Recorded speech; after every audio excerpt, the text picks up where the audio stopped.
लग्नाचे दागिने म्हणजे श्रीमंत पेशवाई दागिने, नाशिकचे सुप्रसिद्ध सराफ मयूर अलंकार सराफ।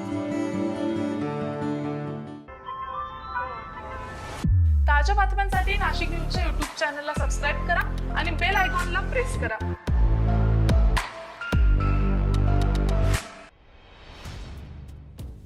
क्रांतीसूर्य महात्मा ज्योतिबा फुले यांची आज पुण्यतिथी। सत्यशोधक समाज संस्थेद्वारे त्यांनी समाज सुधारण्याचं आणि स्त्री शिक्षणाची मुहूर्त रोवण्याचं काम केलं।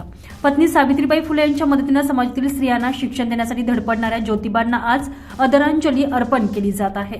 नाशिक येथील मुंबई नाका परिसरातील क्रांतीसूर्य महात्मा ज्योतिबा फुले आणि ज्ञानज्योती सावित्रीबाई फुले यांच्या अर्धाकृती ब्रॉन्झ धातूच्या पुतळ्याला मंत्री छगन भुजबळ यांनी अभिवादन केलेलं आहे। क्रांतीसूर्य महात्मा ज्योतिराव फुले आणि सावित्रीबाई फुले हे सामाजिक समतेचे प्रतीक आहेत। त्यांनी शेतकरी, कामगार, महिला आणि कष्टकऱ्यांसाठी आपलं सर्वस्व अर्पण केलंय। त्यांचं कार्य महाराष्ट्राबरोबरच जगासाठी वंदनीय आहे। महापुरुषांची स्मारके प्रेरणादायी, ऊर्जा देणारी आणि दिशा देणारी असतात असं प्रतिपादन यावेळी छगन भुजबळ यांनी केलेलं आहे। दरम्यान छगन भुजबळ यांच्या संकल्पनेतून हे भव्य दिव्य असे ब्रॉन्झ पुतळे उभारण्यात आलेले आहे। सावित्रीबाई फुले यांनी या राष्ट्रातील छूत अछूत हा प्रकार बंद करण्यासाठी प्राणाची बाजी लावून काम केलेलं आहे। दलित, मागासवर्गीय, सवर्ण सगळे एक आहेत। निर्मिकाने ह्या सगळ्यांना सारख्याच प्रमाणात निर्माण केलेलं आहे। त्यामुळे महिला पुरुष सगळ्यांचे अधिकार सारखे आहेत।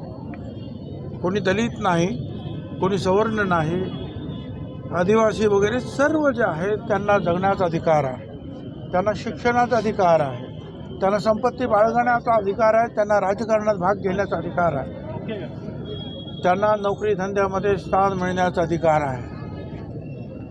कोणी फक्त जातीनं फक्त मोठा आहे म्हणून सर्व संपत्ती, सर्व शिक्षण, सर्व सत्ता त्यांच्याच हातात असेल असं नाही। त्याला पहिल्यांदा जो आहे तोंड फोडलं ते महात्मा ज्योतिराव फुले आणि सावित्रीबाई फुले यांनी। त्यानंतर आपल्याला सगळ्यांना माहिती आहे छत्रपती शाहू महाराज, डॉक्टर बाबासाहेब आंबेडकर आणि नंतर अनेक जे आहे समाज पुरुषांनी जे आहे त्याच मार्गावर चालत या महाराष्ट्राला पुरोगामी रस्त्यावर आणून सोडलं।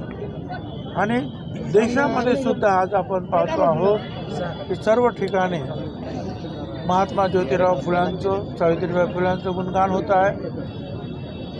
त्यांना आदरांजली अर्पण करण्यात येते आहे।